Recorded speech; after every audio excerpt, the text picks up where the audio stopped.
جنات کو اللہ نے آدم علیہ السلام کے پیدا کرنے سے 2000 سال پہلے پیدا فرما دیا تھا۔ یہ حدیث کے اندر ہے کہ جنات جو ہیں وہ انسانوں سے سال 2 سال پرانے نہیں ہیں، بلکہ 2000 سال پہلے ان کی پیدائش ہو گئی۔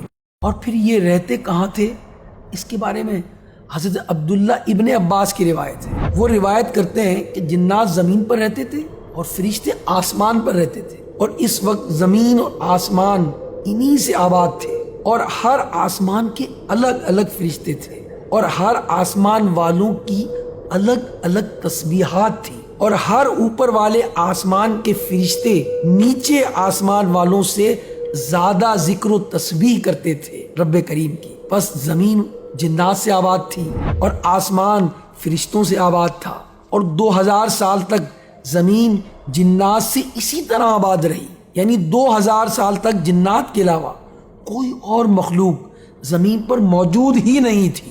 تو یہ تو تھی ناظرین جنات کی پیدائش اور ان کے رہنے کی بات۔ اب جنات پیدا کس طرح ہوئے، کس چیز سے ہوئے؟ حضرت عبداللہ بن عباس رضی اللہ تعالی عنہما سے ایک روایت مروی ہے۔ وہ فرماتے ہیں کہ اللہ پاک نے ابو الجن سموم کو بھڑکتے ہوئے شعلے سے پیدا کیا۔ پھر اللہ پاک نے اس سے پوچھا کہ تیری تمنا کیا ہے؟ تو اس نے کہا میری تمنا یہ ہے ہم سب کو دیکھیں اور ہم کسی کو نظر نہ آئیں، اور مرنے کے بعد ہم تحت الثری میں چلے جائیں، یعنی زمین میں چھپ جائیں، اور ہمارے بوڑھے بھی جوان ہو جائیں۔ حضرت ابن عباس فرماتے ہیں کہ جنات کی یہ تمنا پوری کر دی گئی۔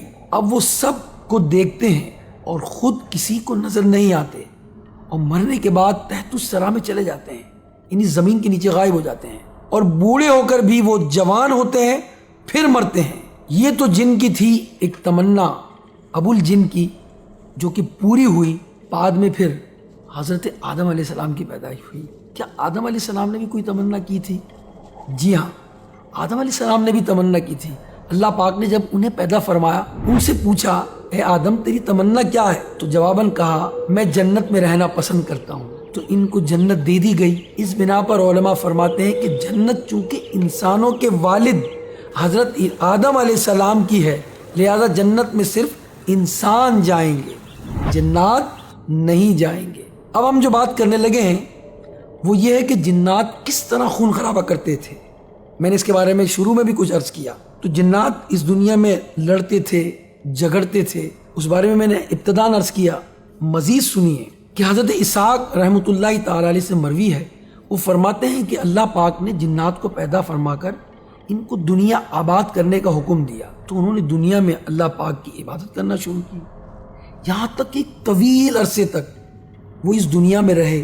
پھر وہ بگڑنے لگے اور انہوں نے اللہ پاک کی نافرمانیاں شروع کر دی، اور ایک دوسرے کا خون بہانے لگے، یہاں تک کہ ایک بادشاہ کو بھی انہوں نے قتل کر دیا جس کا نام یوسف تھا۔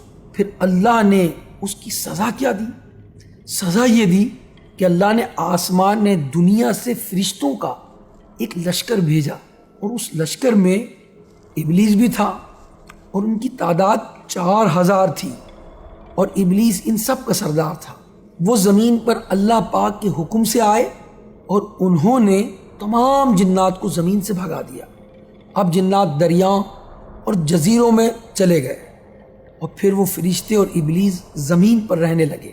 اور وہ کتنا عرصہ رہے زمین پر، یہ بھی ایک دلچسپ بات ہے، اس کی بھی نالج ہونی چاہیے ہمیں۔ ایک روایت میں آتا ہے کہ ابلیس اور اس کا لشکر آدم علیہ السلام کے پیدا ہونے سے قبل 40 سال تک زمین پر رہے۔ حضرت مجاہد رحمۃ اللہ علیہ فرماتے ہیں کہ ابلیس آسمان دنیا اور زمین کا بادشاہ تھا، اور اللہ پاک نے یہ ارادہ کر رکھا تھا کہ ہم عنقریب زمین پر اپنا خلیفہ پیدا کریں گے۔ تو اس کی خبر ابلیس کو ہو گئی، اس کو یہ پتہ چل گیا کہ یہ خلیفہ ملائکہ میں سے نہیں ہوگا، فرشتوں میں سے نہیں ہوگا۔ پھر جب اللہ پاک نے انسان کو زمین میں خلیفہ بنانے کا تذکرہ فرشتوں سے کیا، تو ابلیس نے فرشتوں سے کہا کہ ملائکہ کو اس خلیفہ کو سجدہ کرنے کا حکم دیا جائے گا، اور ساتھ ساتھ وہ اپنے دل میں یہ سوچنے لگا کہ میں تو اس کو یعنی آدم علیہ السلام کو سجدہ کروں گا نہیں۔